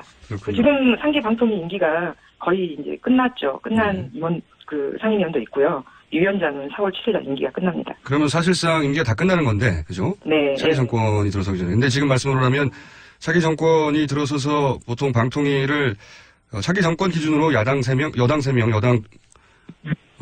차기 정권 기준으로 여당 3명, 야당 2명이군요. 그렇게 되면 이제 만약에 진보 정권으로 정권 교체가 되면 방통위도 그렇게 3대1 변할 텐데, 근데 지금 이 시점에 황교안 대행이 누구를 지금 차기 상임위원으로 내정한다고 하는 거죠, 정확하게? 지금 미래부에 정보통신정책실장으로 있는 김명수 씨인데요. 이게 뭐가 문제인지 좀 짚어주십시오. 이제 인사에 대해서는 시기와 또 내용적인 측면에서 모두 문제가 있다. 제가 지적을 했는데, 지금 황 대행이 남은 임기가 36일입니다. 36일. 그리고, 파면된 대통령의 권한대행이 이 3년의 방통위원 임명을 강행하는 게 일단은 부적절하고요.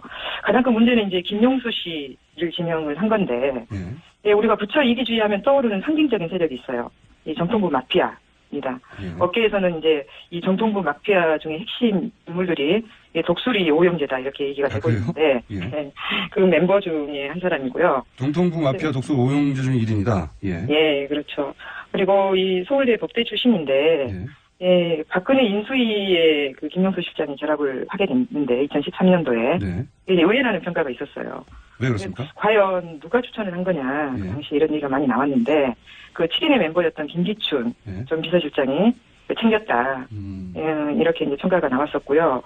그 인수위에서 이 김 실장의 역할이 이 방송통신 정책을 모두 이제 독임제 부처 미래부로 가져가고 이 합의제 기구 방통위를 이제 축소시키는 그런 정부 조직 개편안을 주도했었죠. 그래서 과거 공보처의 부활을 꿈꾸던 인물 아니냐. 그래서 그 당시 비판을 많이 받았고요. 소위 방통위를 없애려고 했던 분이네요, 거꾸로. 예, 그렇죠.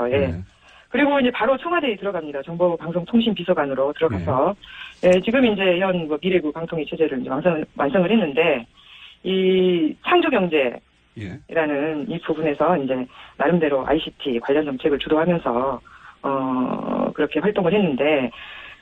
그리고 나서 이제 미래부로 2차 관실 핵심인 정보통신정책실장을 이제 역임하게 되는데요. 지금 현재 그 직책입니다. 그래서 고공승진을 한 인물이죠. 그러니까 요거는 말씀을 들어보니까 정통부 마피아로 불렸고 김기춘 라인이고 소위 이제 핵심 친박 인사였을 뿐만 아니라 이 방통위를 사실상 없애려고 했던 인물인데 그런 인물이 이제 그분이 방통위로 들어오는 거는 이게 말이 안 되는 인사다. 더구나 이제 지난 금요일 날 황 대행이 이 사인을 했다. 전해지고 있는데 박근혜 전 대통령이 구속된 당일 그 구속된 김기춘 실장의 총애를 받은 그 김기춘 라인의 인사를 방통위로 차관으로 지명을 한 부분은 정말 말이 안 되는 인사다. 인사 자체도 말이 안 되고 시기적으로도 말이 안 되고 그리고 그 인물에 대해서도 문제가 있고요. 그리고 그 대표적인 산업론자입니다. 이 방통위라는 게 어떤 방송통신의 공적 가치를 강조해야 되는 그런 부처인데 그 ICT 정책 관련해서도 미래부의 평가가 있어요.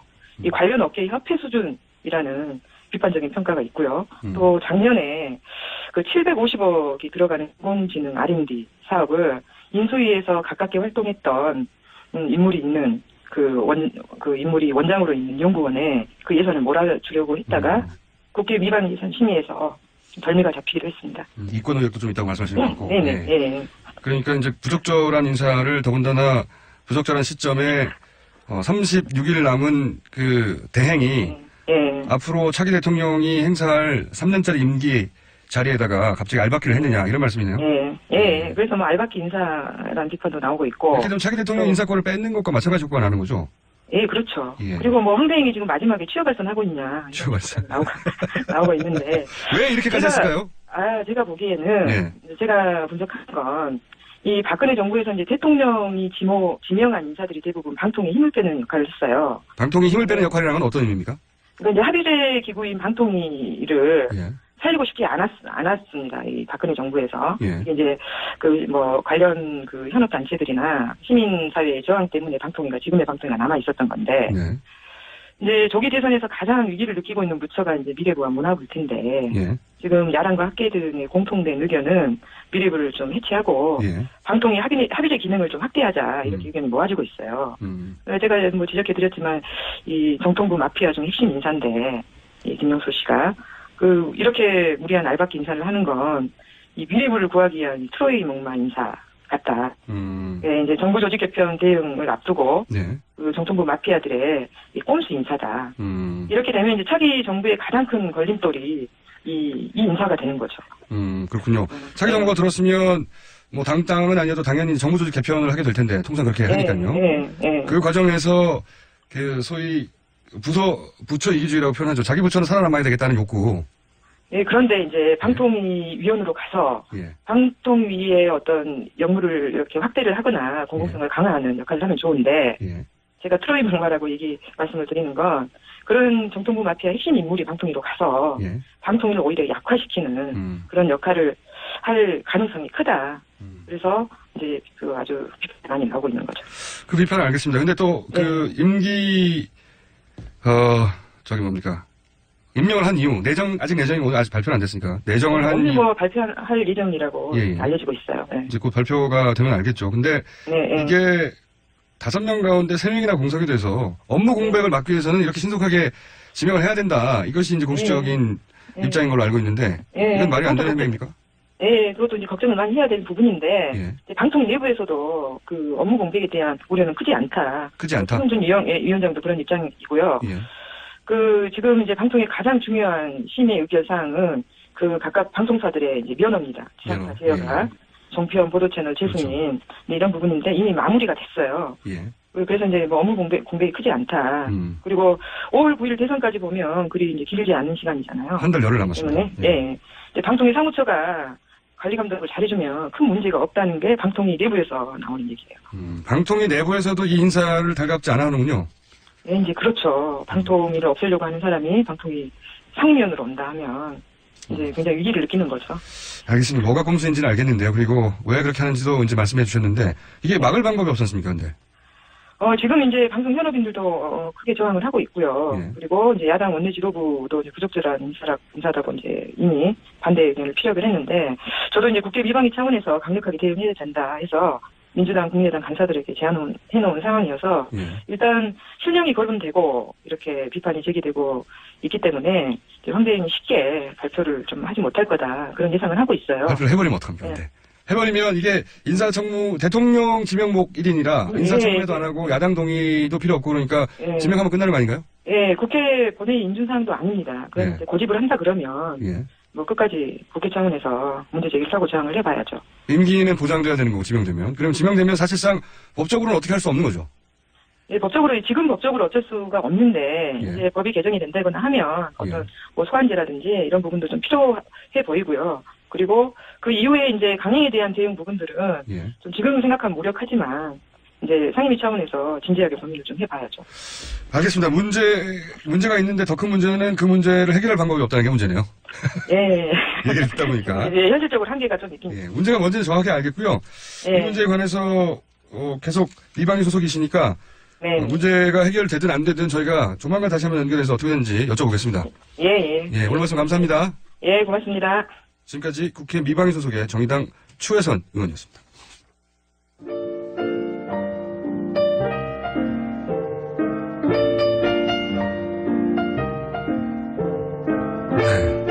불친절한 AS. 제보가 하나 왔습니다. 새누리 이정현 전 대표 열흘 전쯤 길에서 봤습니다.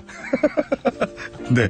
정확하게 어디서 봤는지, 몇 시에 봤는지 저한테 알려주셔야죠. 어떤, 일을 하고 있었는지 자세히 좀 알려주십시오. 자. 그리고 4월 12일인 국회의원 보궐선거가 있답니다. 그렇군요. 있군요. 경북 상주 군위 의성 청성지역구에 대선 때문에 워낙 관심을 받지 못하고 있는데 특히 민심의 바로미터가 될 중요한 재보궐선거라며 문자를 보내주셨습니다. 그렇군요. 자, 이런 건의가 많습니다. 월요일은 뭘 하시고 오시길래 목소리에 힘이 없냐고 주말에 뭘 했냐고.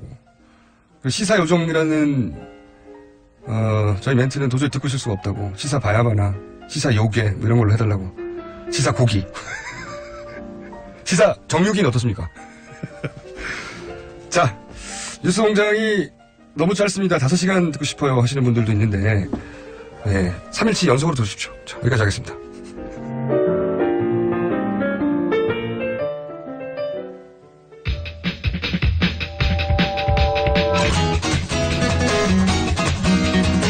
자, 르몽드 디플로마티크 편집장이었다가 지금은 편집위원, 그리고 장사는 잘 안 되는 걸 알고 있는데 사단법인 인물결연구소도 운영하시고 헤어스타일도 멋지시고 불어도 잘하시는 김상훈 의원님 나오셨습니다. 안녕하십니까. 안녕하십니까. 네. 칭찬인지 욕인지 잘 모르겠습니다. 왜 잘 안 가는데요. 동시에 던지는 거예요, 동시에. 네.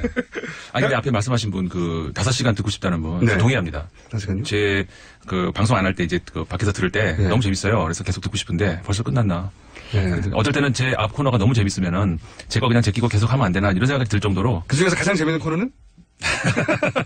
내 코너. 그럴 때 제 일부러. 그 얘기가 나오길 바라셨구나. 그런 얘기는 저는 절대. 아니요. 그 얘기. 설사 그렇게 생각하더라도 그렇게 말할 수는 없습니다. 저는. 아니, 진짜 그 얘기를 하려는 게 아니고 정말 재밌다는 말씀을 드리고 싶었습니다. 자, 5시간을 할 수는 없고요. 제가 죽습니다, 그러면. 2시간도 허덕허덕 합니다. 네. 자, 오늘은 어떤 이야기입니까? 네. 우리 시민혁명이라고 거의 이제 부를 수 있을 정도로 작년 말부터 올해 초까지 정말 시민들이 큰일 하지 않았습니까? 엄청난 일 했습니다. 그렇죠. 이거는 세계사를, 없어요. 역사에 관심 있으신 분들은 세계사를 보면 시민들이 무슨 혁명을 이뤄내거나 그 성공 사례도 극히 드물고요. 네. 기본적으로. 권력을 상대로 시민이 혁명을 해냈다. 이것도 굉장히 드물고. 그리고 거기에는 엄청난 대가를 지불해서 성공했다 희생이 하더라고요. 많고 피를 많이 흘리고 희생이 많죠 사실. 일단. 사람들 엄청 죽고요. 네. 그리고 성공한 듯 보였던 시민혁명이 뒤집어지는 경우도 굉장히 많고요. 그렇죠. 네. 근데 이번 같은 경우에는 단 한 명의 그 연행자도 없었고 그 힘이 너무 컸어요. 그러니까는 우리가 왜 배우자들이 화를 낼 때 말입니다. 그러니까 안 좋을 때 크게 화를 내고 당신 어제 뭐 했어? 막 이런 거보다. 지금 이제 배우자라고 하면 부인 뭐 이런. 그렇죠. 부인. 연인. 네. 근데 그랬을 때 어제 뭐 했어? 이렇게 막 화를 내는 것보다 가만히 침묵하고 있을 때 더 무섭지 않습니까? 이번에 시민들의 무서움 그런 거였던 것 그래서 같아요. 이혼하셨어요? 아니,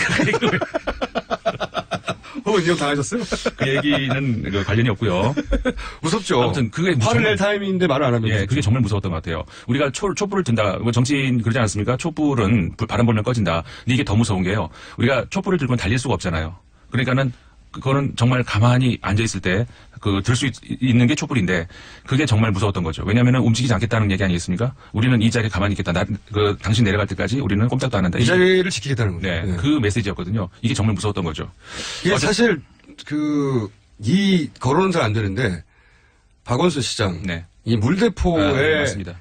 그 공급원을 끊어버리는 게 굉장히 큰 역할을 했어요. 지금 되돌켜보면. 우렁각시라고 우리 많이 불렀죠. 그 자리에 앉아 있는데 물대포 쏴보십시오. 네. 흩어질 수밖에 없고 경례를 칠 수밖에 없고 그 과정에서 폭력 사태가 일어날 수도 있고 그 폭력 사태는 빌미가 되어서 꼬리를 물고 이렇게 안 했을 거거든요. 그렇죠. 물대포에 물을 공급할 수 없다는 결정은 대단히 중요한 결정이었어요. 사실. 그리고 이제 그 주변 인근 건물의 화장실 개방 처음에 안 했거든요. 화장실 개방을. 저는 화장실 이전에 물대포. 근데 그러니까 그건 물론 큰 건데 화장실은 편이라면 물대포는 시의 양상 전체에 영향을 미치는 거죠. 그렇죠. 맞습니다. 전적으로 동의하는데 제 말씀은 그 세세한 부분까지 그런 부분까지 굉장한 서울시에서 배려를 많이 했다는 거. 박원순 시장이 대선 후보의 경선에는 참여 못했지만 이후로 인기가 계속 올라가고 있어요. 요즘. 호남에서 민주당 경선이 있을 때 가장 큰 환호를 받은 것은 후보들이 아니라 박원순 시장이었다는 뒷말들이 있습니다. 자, 그래서 그런데요. 네, 이런 명예로운 시민혁명 이 뒤에 과연 우리가 무엇을 할 수 있을까 이런 생각을 할 때 아니겠습니까? 왜냐하면은 과거 앞서서도 다른 나라도 그렇고 우리나라도 그렇고 이런 시민들이 큰 어떤 민주적인 성과를 이뤘을 때 그 직후에 보면은 역행하는 그런 일들이 굉장히 많았거든요. 그렇죠. 작용이 있으면 반작용이 있어서. 그렇죠. 프랑스 시민 대혁명 이후에 나폴레옹이 등장하고 심지어 황제가 등장을 했지 않았습니까? 네. 왕이 죽고 황제가 나오고 우리나라도 4.19 이후에 박정희 정권이 등장했죠. 그런 역사의 반동은 없는 경우가 드물어요. 네. 많습니다. 네. 오히려 굉장히. 그래서 이제 과연 그런 것에 비해서 이번 우리 시민혁명 어떻게 받아들여야 되고 어떻게 우리가 이거를 지속적인 에너지로 바꿀 수 있을 것인가. 오늘 르몽드 디플로마티크가 아니라 인문결연구소 소장님으로 나오신 것 같은데요? 네, 둘 하니까 비슷하게 받아주시면 좋고요. 뭘 둘 하니까요? 아니, 그러니까 르몽드 디플로마티크하고 오늘 굉장히 까칠하세요. 아니, 헤어스타일도 굉장히 멋있고 그래가지고 제가 무너뜨리고 싶어요. 네. 무너뜨려 주십시오. 그래서 이제 외모가 일치월장하십니다. 정말 네, 그래서 이제 우리가 이제 다시 이런 걸 봐야 됩니다. 뭐냐면은 시민혁명 이후에 모든 공을 이제 정치권으로 넘긴다. 그럼 정치권에서 그걸 얼마큼 받아들여서 할 수 있을 것인가 이런 걸 우리가 생각을 해봐야 되는데요. 그 다음에 우리가 이제 그런 얘기하지 않습니까? 결국은 시민들 고생하셨습니다. 이제 정치권이 알아서 할게요. 과연 할 수 있을까? 이걸 우리가 이제 여태까지 역사를 쭉 돌이켜 보면은 결코 우리가 그렇게 안심할 수 없다는 그런. 시민은 무슨 역할을 해야 됩니까? 그러니까 시민들이 할 수 있는 것은 일단 그 정치권, 그러니까 우리가 정당 민주주의라고 하잖아요. 거기다가 전적으로 내맡기고 이제는 우리는 일상으로 돌아간다. 이게 안 된다는 겁니다. 대의민주주의라고 하죠. 보통. 네, 대의민주주의가 처음. 나 대신. 예. 그렇죠. 국회의원을 우리는 뽑고 국회의원이 우리 뜻을 대해서 네. 민주주의를 구현해 간다. 이런 건데. 그래서 이제 대의민주주의가 시작이 우리가 보통 18세기 말이라고 하지 않습니까? 네. 근데 18세기 말 이후로 그러니까 우리가 민주주의 하면 대의민주주의를 생각하는데 역사가 되게 짧다는 거예요. 이거 별로 되지도 않은 역사를 가지고 대의민주주의가 전부 다인 양 생각을 하고 그리고 이제 정당의 출현이 그러니까 그 이후 아니겠습니까? 정당들이 과연 시민들의 대변 역할을 했는가? 그렇지 않다는 거죠. 그래서 이제 그런 관련해 가지고 전 세계적으로 이제 본론을 말씀드립니다. 본론. 전 세계적으로 그 기존 정당을 대신하는 새로운 정당, 시민 정당 혹은 아예 정당 제도 자체를 그냥 건너뛰어서 직접 민주주의로 가자는 그런 움직임들이 많이 있다는 거거든요. 유럽에 특히 많죠. 정당 그 이후. 네, 예. 그렇습니다. 새로운 대한 정당들도 많이 나타났고. 그래서 이제 그런 여러 가지 운동들이 일어나고 있는 것, 이런 것들을 제가 몇 회에 걸쳐서 소개를 해드리려고 하거든요. 그러니까, 우리가 만들어낸 이 변화는 굉장히 큰 건데, 이 네. 변화가 기존의 대의민주주의 체제 하에 정당으로 과연 다 소화가 되고, 그 변화가 실제 일상의 변화로 연결될 수 있겠는가 의구심이 있다. 그러면 다른 방법은 뭐가 있나? 그렇죠. 지금 해외 사례를 한번 들여다보자. 그렇죠. 그래서 이제 오늘 하루만으로 끝낼 수 있는 이야기는 물론 아니고요. 이거는 이제 쭉 시리즈로 가시는 거예요. 네, 시리즈로 이제 몇 주간 말씀을 드리려고 하는데. 첫 번째 사례가 재밌으면 시리즈로 가고요. 첫 번째 사례가 그러겠네요. 네. 첫 번째 사례로 제가 이제 스페인의 네. 포데모스를 소개를 해드리려고 네. 합니다. 우리나라에도 많이 소개가 됐습니다만은 정확하게 포데모스가 이제 어떤 사람들인지 어떻게 운영이 되는지 이런 거는 많이 소개는 안 됐잖아요. 일단 포데모스라고 하는 말이 스페인어로 이제 우리는 할 수 있다. we can 이제 이런 의미라고 할 수가 있습니다. 이 운동이 처음 시작이 된 거는요. 기억들 많이 하시겠습니다만 2011년도에 전 세계적으로 시민운동이 크게 일어났습니다. 근데 2008년도 그 미국의 금융위기 이후로 도대체 미국의 이제 우리가 금융 자본주의의 상징이라고 할 수 있는 월스트리트 있지 않습니까? 월스트리트에서 과연 그 시민들을 위해서 그리고 국민들을 위해서 그 대중들을 위해서 한 게 뭐냐? 월스트리트는 대중을 위해서 일을 한 게 아니고 자본을 위해서 일했죠. 그렇죠. 그러니까 자기 경제 발전이라고 하는데 그래서 경제 발전을 해서 누구를 위한 경제 발전이냐는 거죠. 그러면서 이제 시민운동이 일어나는 것이 대표적으로 그때 바로 그 월스트리트가에서 오큐파이 운동 있지 않았습니까? 전 세계 시민들이 몰려들어서 월스트리트를 시민들이 장악하지 않았는 그렇죠. 네. 그런 운동이었었죠. 제가 그 지도부하고도 만나서 얘기도 해봤습니다. 그렇죠. 해봤는데 특별한 계획은 없더라고요. 그러니까 이게 특징이 계획이 없어요. 맞아요. 그러니까 지도부가 없다는 거죠. 그리고 회의를 하면은 5시간, 6시간 계속 회의를 그냥 할 수도 있는 거죠. 길바닥에서 그냥 회의를 하지 않습니까? 이제 이게 시민운동. 그러니까는 이거는 어떻게 보면 비슷한 거예요. 그람시라고 하는 이제 이탈리아 사상가가 얘기를 했었죠. 사상가. 20세기의 뭐라고 할까요? 시민운동은 기동전이 아니라 진지전이다. 우리나라 아까 말씀드렸던 그 촛불 집회하고 비슷합니다. 우리는 안 내려간다. 이 자리에 앉아 있겠다. 그리고 주저앉는 거거든요. 월스트리트 저널입니다. 아닙니다. 월스트리트에서 했었던 오큐파이 운동도 마찬가지였고 비슷한 운동이 유럽에서도 많이 있었어요. 그 중에서 오큐파이는 그래서 소멸돼 버렸어요. 그렇죠. 스페인에서도 M15 그러니까는 5월 15일이기 때문에 이렇게 부르는데 그게 이제 똑같이 2011년도에 있었거든요. 비슷한 운동이었습니다. 그게 아까 오큐파이 운동하고 근데 그 이후로 2011년 이후로 그런 시민들의 어떤 그 풀뿌리 조직이 점점 확산되기 시작을 하면서 이 2014년도에 들어오면서 1월 달에 포데모스라는 정당이 만들어집니다. 그러니까는 기존 정당이 우리가 만들어진다는 것은 정치 지도자들이 출연을 해서 예를 들어서 반기문 혹은 그런 인물들 갑자기 등장하고 명망가가 등장한 다음에 그 주변에 사람이 모이는 거죠. 그렇죠. 그래서 우리가 이제 풀뿌리 민주주의라는 말을 하지만 그거는 진짜 풀뿌리가 아니라 우리가 풀을 막 갖다 심는 거죠. 그러면서 이제 이게 풀뿌리가 되는 건데 그게 진짜 풀뿌리가 아니잖아요. 근데 이 포데모스 운동 같은 경우에는 실제로 그러니까 2014년도 1월 달에 포데모스 정당이 출연을 했을 때 이미 그 점조직이 1000개가 넘었다는 겁니다. 자발적인 전국적인 조직이. 그렇죠. 시르쿨로스라고 이제 스페인어로 부르는데 이 점조직, 그러니까 그 보통 정당의 그 지방당이라고 부르나요? 이런 거하고 이제 성격이 다른 거예요. 그러니까 중앙당에서 만든 게 아니고. 그렇죠. 저절로 만들어진 다음에 그게 모여서 정당이 돼버린 거죠. 그렇죠. 그래서 이제 이 시르쿨로스라고 하는 우리말로, 그러니까 영어의 서클에 해당되는 건데, 그 조직은 그러니까는 앞서서 오큐파이 혹은 스페인에 있었던 M15 그 조직들하고 비슷하지만 차이점이 있다면은 우리는 집권을 해야 되겠다라는 목표를 가지고 한다는 거죠. 그러니까 아까 우리 말씀 나눴습니다만 회의를 5시간 동안 그리고 뭐에 대한 회의인지 결정하지 않고 그렇게 하는 것이 아니고 회의를 짧고 그다음에 무엇에 대해서 이야기를 한다. 이런 것들이 더 명확해지면서 한마디로 말해서 집권을 하기 위한 그런 준비를 시작했다는 거죠. 이게 2014년도 들어서면서 놀라운 힘을 발휘하면서 네. 불과 몇 달 만에 돌풍을 일으킵니다. 네. 그렇습니다. 그래서 정당 당원 수가 급격하게 늘어나요. 네. 근데 보통 우리 또 기존의 정당 하면은 당원 수가 그리 많지 않잖아요. 진성 당원은. 위원님? 네. 괜찮네요. 다음 주에도 계속 하는 것으로 시간 이미 다 됐습니다. 예, 알겠습니다. 사례예요. 그렇죠. 이게 주로 사례들이 많습니다. 해외에서 성공한 사례에 대해서 얘기를 해볼까 하고요. 오늘 여기까지 해야 될 것 같습니다. 르몽드 디플로마티크 임상훈 위원이었습니다. 감사합니다. 네, 감사합니다. 네, 저는 김호준입니다. 내일 다시 뵙겠습니다. 안녕.